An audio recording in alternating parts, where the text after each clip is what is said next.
Hello students, इस video में हम 2023 का जो कैलकुलस 2 का पेपर हुआ था उसका क्वेश्चन नंबर 5th करेंगे। 5th के 2 पार्ट हैं, 5th ए एंड बी, तो दोनों क्वेश्चन करेंगे।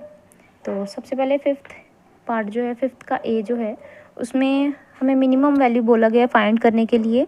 और आप देख सकते हैं यहाँ पे दो, एक तो कंडीशन है और दूसरी जिसको मिनिमाइज़ करना है फंक्शन को, वो फंक्शन दिया हो मुझे x² + y² + z²।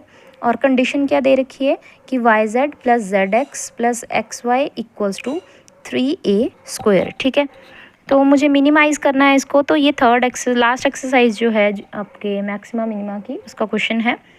तो इसको हम छोटा वाला f मान के चलेंगे और इसको हम कैपिटल फाई, मतलब फाई मान के चलेंगे। कैपिटल फाई तो क्या, कैपिटल एफ फंक्शन जो होगा वो किसके इक्वल आएगा, f + लैम्डा टाइम्स फाई। ठीक है, तो लैम्डा टाइम्स फाई f यानी कि ये वाला फंक्शन जिसको मिनिमाइज़ करना है, प्लस लैम्डा टाइम्स ये वाला फंक्शन। ठीक है, कंडीशन।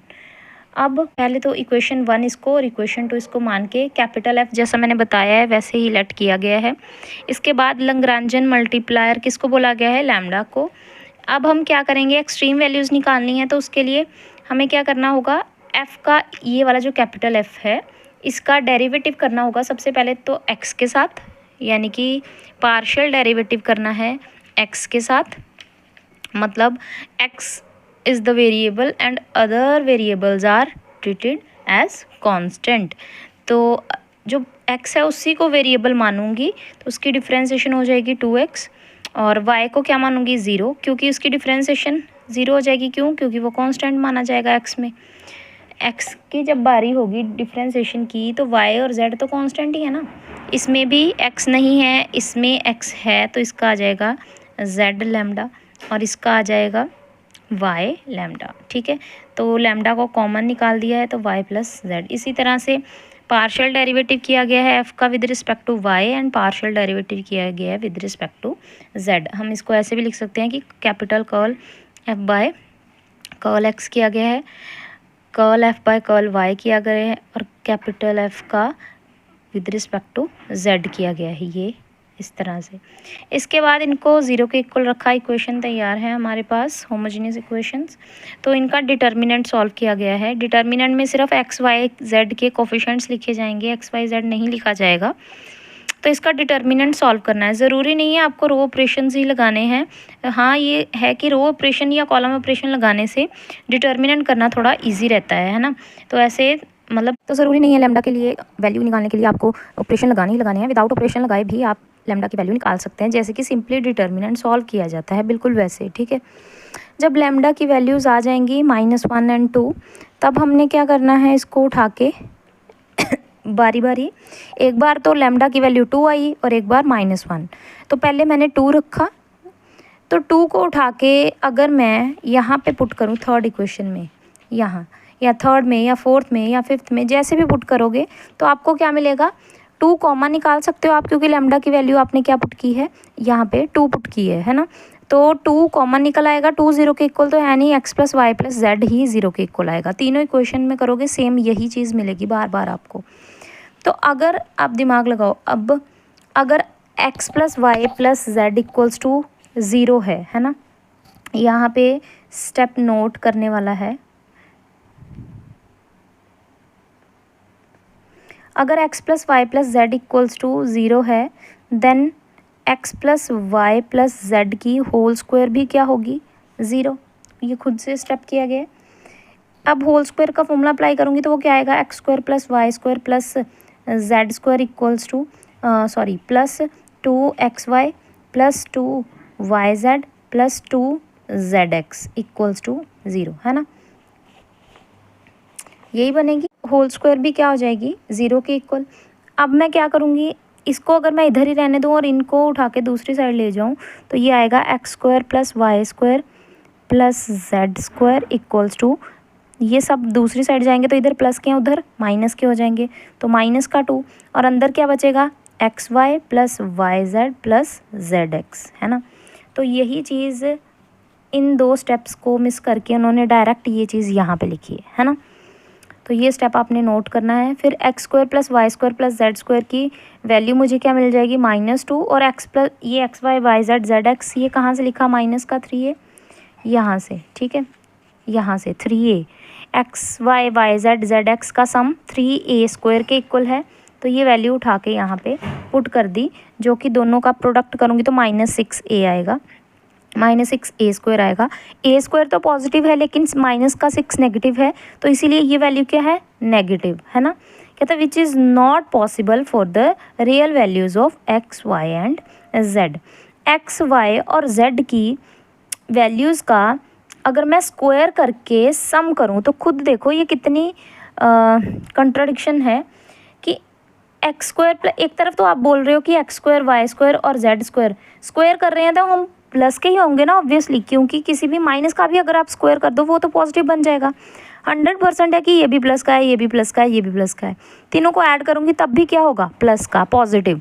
तो ये नेगेटिव वैल्यू के इक्वल कैसे आ सकता है ना। ये दोनों चीज़ें ही आपस में एक दूसरे को गलत कर रही हैं। तो विच is not possible for the real values, क्योंकि अगर आयोटा वाले नंबर हो तब तो ये सही रहता है, लेकिन मैक्सिमम मिनिमम में हम रियल वैल्यूज़ उठाते हैं, इसीलिए एक्स वाई जेड पॉसिबल ही नहीं है अगर लैम्डा की वैल्यू क्या है, 2। ठीक है, अभी हमारे पास लैम्डा की एक और वैल्यू पड़ी है, दैट इज़ -1। उठा के फिर अगेन इन्हीं इक्वेशंस में पुट किया, -1 -1 -1, एफ एक्स एफ वाई और एफ जेड वाली डिफ्रेंसिएशन में। तो मेरे पास 3 इक्वेशंस आ जाएंगी बारी बारी, है ना। अब तीनों इक्वेशंस को सॉल्व किया गया है, कैसे, इसको और इसको सब्ट्रैक्ट किया गया, लेफ्ट साइड को, राइट भी सब्ट्रैक्ट हो जाएगा, जेड कट जाएगा। इसको और इसको सब्ट्रैक्ट किया गया है, और लेफ्ट साइड पे सब्ट्रैक्शन, राइट साइड पे सब्ट्रैक्शन। ठीक है, यहाँ से मुझे x इक्वल्स टू वाई मिल रहा है, यहाँ से y इक्वल्स टू जेड, मतलब x y और z तीनों आपस में इक्वल हैं। अगर x y z इक्वल है तो हमें जो इक्वेशन दे रखी है कौन सी, सेकंड इक्वेशन, कौन सी सेकंड इक्वेशन, ये y z z x y equals to 3a square.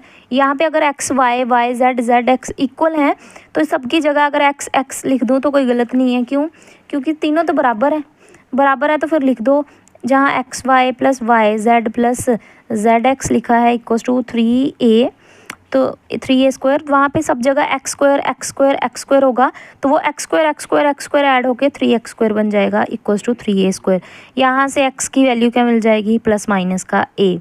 यहाँ तो x की वैल्यू अगर प्लस माइनस का a है, अगर x पॉजिटिव का a हुआ तो y z भी a होंगे, तो एक पॉइंट ये मिल गया, दूसरा पॉइंट मुझे ये वाला मिल गया। ठीक है, अब इन दोनों पॉइंट्स का यूज़ करके मैं मैक्सिमम मिनिमम वैल्यू फाइंड नहीं कर पाती, तो ये फॉर्मूला है जो कि हमें पिछली एक्सरसाइज की शुरुआत में ही दिया गया, वर्किंग रूल के नीचे दिया गया है। तो इसका मतलब क्या है, डी स्क्वायर एफ, मुझे क्या करनी है, डिफ्रेंसिएशन करनी है।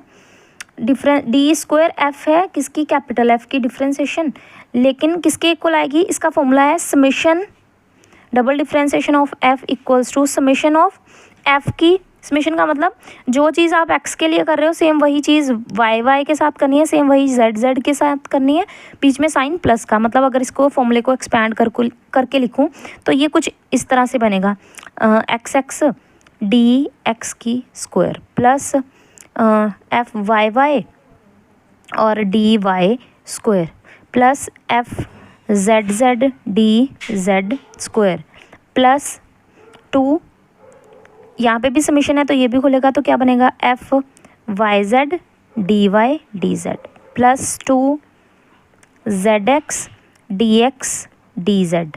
ठीक है, और प्लस 2 एफ जेड एक्स भी हो गया, एक्स वाई और डी एक्स डी वाई। तो ये सारा एक लाइन में आएगा, तो जगह की कमी थी इसलिए मैंने इधर ही लिख दिया ऐसे ही।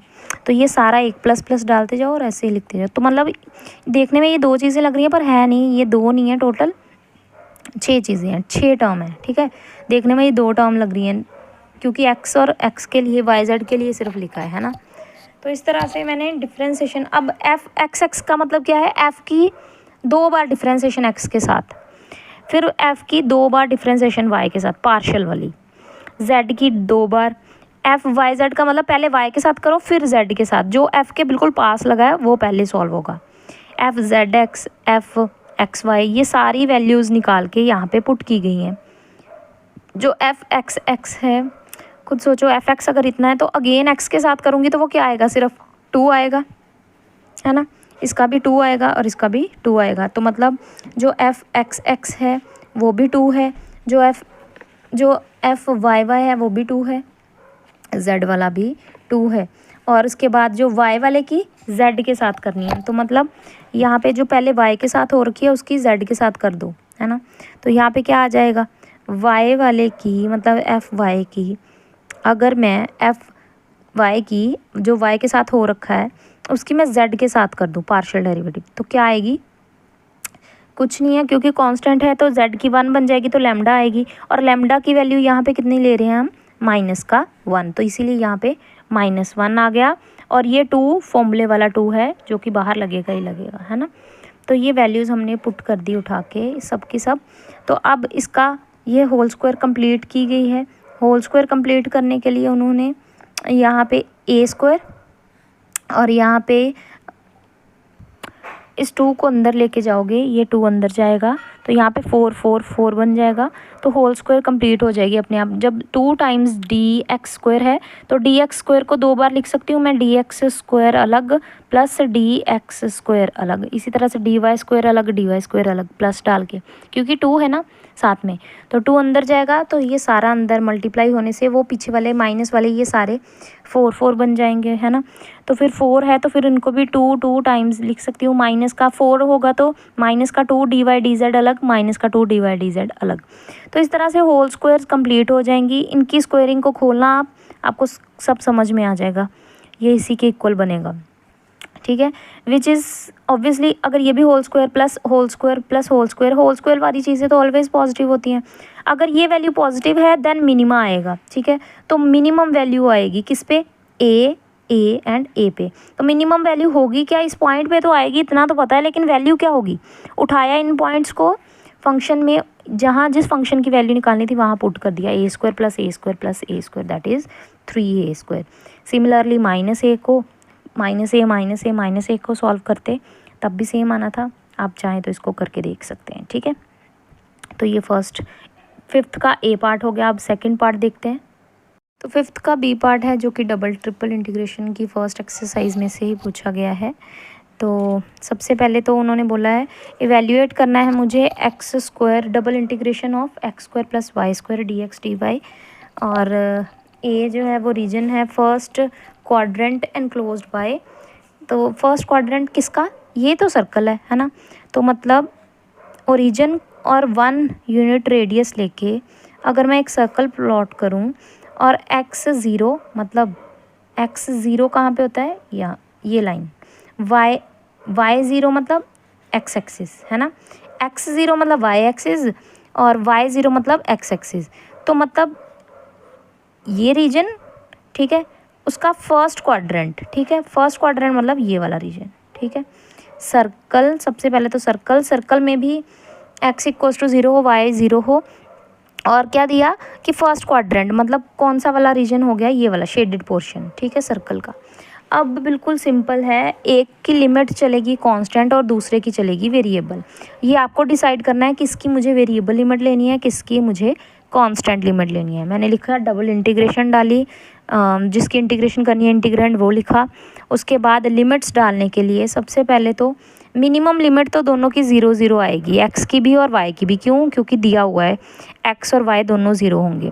और मैक्सिमम लिमिट कैसे आएगी, देखो जब भी हमें इक्वेशन में से निकालना है तो एक को वेरिएबल रखना है और दूसरे को कांस्टेंट। मैंने डिसाइड किया वाई की लिमिट वेरिएबल में आएगी और एक्स की लिमिट कांस्टेंट आती है, ठीक है।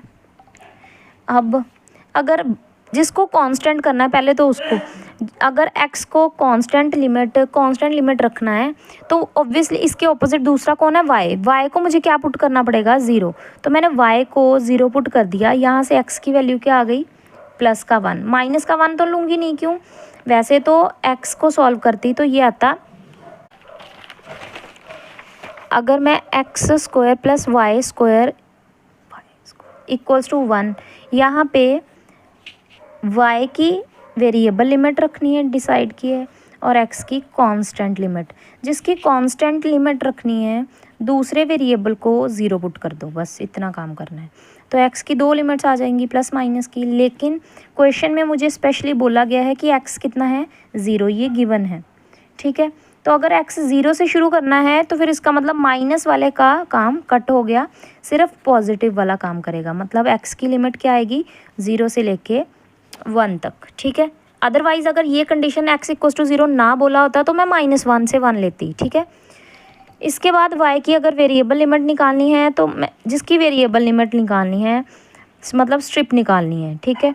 तो स्ट्रिप निकालनी है तो जिसकी स्ट्रिप निकालनी है, जिसको वेरिएबल लिमिट रखना है, उसके दूसरे वाले को 0 पुट नहीं करते, ठीक है। एज इट इज़ ही रहने देते हैं। तो एज इट इज़ रहेगा तो y की वैल्यू क्या आ जाएगी 1 माइनस एक्स स्क्वायर। वाई इधर से सॉल्व होगा तो y equals to √1 minus x square, यहाँ पे प्लस माइनस आएगा। सेम कंडीशन की y गिवन है 0 है, ये मुझे गिवन है, तो मिनिमम लिमिट 0 आएगी y की मिनिमम लिमिट 0 और मैक्सिमम लिमिट पॉजिटिव वाली होगी, नेगेटिव वाली नहीं, ये आएगी, ठीक है। तो इन टर्म्स ऑफ x मतलब y की लिमिट्स, और इन टर्म्स ऑफ y हो अगर तो लिमिट अगर y में हो तो इसका मतलब वो x की लिमिट है, ठीक है, ध्यान रखना। आगे सिंपल इंटीग्रेशन की गई है। सबसे पहले y की, देखो एक और चीज़, जिसको वेरिएबल लिमिट रखा है मतलब y की लिमिट वेरिएबल है, बेशक इन टर्म्स ऑफ x दिख रही है पर लिमिट तो ये किसकी है y की है ना, तो y की इंटीग्रेशन पहले होगी। जिसकी लिमिट वेरिएबल है वो पहले सॉल्व होगा, कांस्टेंट लिमिट वाला बाद में सॉल्व होगा। इसीलिए मैंने x वाले को dx को बाहर रखा है और y वाले को पहले सॉल्व कर रही हूँ। मतलब y की क्यूब बटा 3 है ना, मतलब क्योंकि एक्स स्क्वायर तो एक्स स्क्वायर की इंटीग्रेशन नहीं होगी क्योंकि dy है, तो पहले तो y के साथ करनी है इंटीग्रेशन, तो y की क्यूब मतलब y की पावर 3/3 बन जाएगा। और upper limit √1 minus x square और लोअर लिमिट 0 है।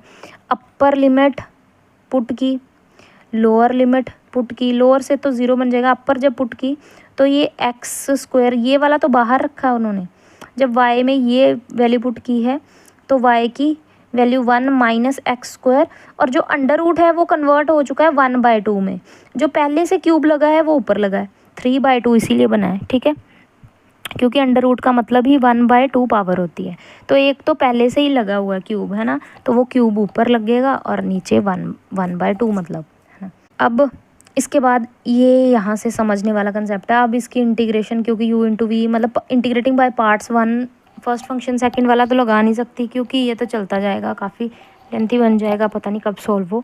तो इसके लिए हम क्या करेंगे, जहाँ पे इस तरह से 2 फंक्शन और दोनों ही अलजेब्रिक फंक्शन है तो मैं कोशिश करूँगी यहाँ पे मैं सब्सटीट्यूशन लगाऊँ, और सब्सटीट्यूशन ऐसा लगाना है जिससे कि आइडेंटिटी बन जाए ट्रिग्नोमेट्री की। तो 1 minus sine square cos square के इक्वल होता है ना, तो ये फॉर्मूला मैंने साथ में लिख दिया है, 1 minus sine square cos square होता है। और अगर प्लस का होता है यहाँ पे का फॉर्मूला लगा देती, टैन पुट करती इसको है ना, एक्स को। यहाँ पे मैंने एक्स को साइन सब्सटीट्यूट किया, अगर एक्स साइन एक्स है तो डी एक्स कितना होगा कॉस थीटा, उसकी डिफ्रेंसिएशन डी थीटा, थीटा के आगे फर्दर डिफ्रेंसिएशन। अगर वैल्यूज़ चेंज हो रही हैं अंदर वाली साइन थीटा कॉस थीटा में तो लिमिट्स भी चेंज होंगी। When x is 0 then sine theta, theta कितना होगा 0। When x is 1 then sine theta में एक्स की जगह इक्वल्स टू 1, तो थीटा की लिमिट क्या आ जाएगी π/2, क्योंकि साइन थीटा 1 कब होता है π/2 पे। सारी वैल्यूज़ पुट करने के बाद dx की जगह पे dx, यहाँ पे dx मतलब ये वाली पूरी क्वांटिटी इसके इक्वल थी, इसके इक्वल थी, तो इसमें वैल्यूज़ ये सब्सटीट्यूट करने के बाद ये बना है, ठीक है। तो इसमें जब हम वैल्यूज़ पुट कर रहे हैं ये वाली, तब जाके ये चीज़ बन रही है, ठीक है। अब सिंपल ये कॉज स्क्वायर आ जाएगा, स्क्वायर के साथ ये कट जाएगा, कॉज की क्यूब बन गई, क्यूब और एक कॉज और मल्टीप्लाई होके कॉज की पावर 4 बन गई, तो डी थीटा। आगे ये इंटीग्रेशन का मैक्सिमम बच्चों को पता नहीं लगता, ये आपकी जो दूसरी बुक जो इससे पहले पेपर हो चुका है उसका फॉर्मूला है रिडक्शन चैप्टर का, ठीक है। जब साइन की पावर p कॉज की पावर q दोनों के दोनों इवन हो तो π/2 तो मल्टीप्लाई होगा ही, क्योंकि ये 2 और 4 इवन नंबर है। नीचे दोनों के सम यानी कि 6, ये 1/3 तो एज इट इज़ जो है बाहर वही है। लिमिट 0 से π/2 होना ज़रूरी है इस क्वेश्चन में। अब इन दोनों की एडिशन मतलब 4 + 2 दैट इज़ 6। 6 लिख के डिनोमिनेटर में एक एक नंबर कम करती जाऊंगी, मतलब एक नंबर छोड़ के एक नंबर कम करती जाऊंगी। मतलब जैसे 6 लिखा तो 5 छोड़ दिया, 4 लिख दिया। 4 के बाद 3 को छोड़ दिया, 2 को लिख दिया। 2 के बाद 1 को छोड़ दिया, लेकिन 0 नहीं लिखूंगी क्योंकि ऐसा करने से तो इन्फिनिटी बन जाएगा, तो 0 नहीं इंक्लूड करना। इसके बाद ऊपर क्या करना है, देखो नीचे तो ऐड कर दिया, ऊपर क्या करना है मुझे, 2 है तो 2 में -1, सीधे ही 2 में से -1 किया दैट इज़ 1। इससे कम जा नहीं सकती क्योंकि नेगेटिव आ जाएगा, बस इसका काम ख़त्म। 4 -1 दैट इज़ 3। 3 से एक नंबर कम दैट इज़ 2, 2 को छोड़ दिया, उसके बाद एक नंबर कम दैट इज़ 1, वो लिखेंगे। इससे पीछे और नहीं जाएंगे। इसका फॉर्मूला देखना हो तो आप अपनी दूसरी बुक चेक कर सकते हैं, मैं पहले भी लाइव की वीडियोस में फॉर्मूला दिखा चुकी हूँ एक बार, ठीक है। तो π/2 ये तो लगेगा ही लगेगा क्योंकि इवन है, तो इसको सॉल्व करके π/96 आ जाएगा।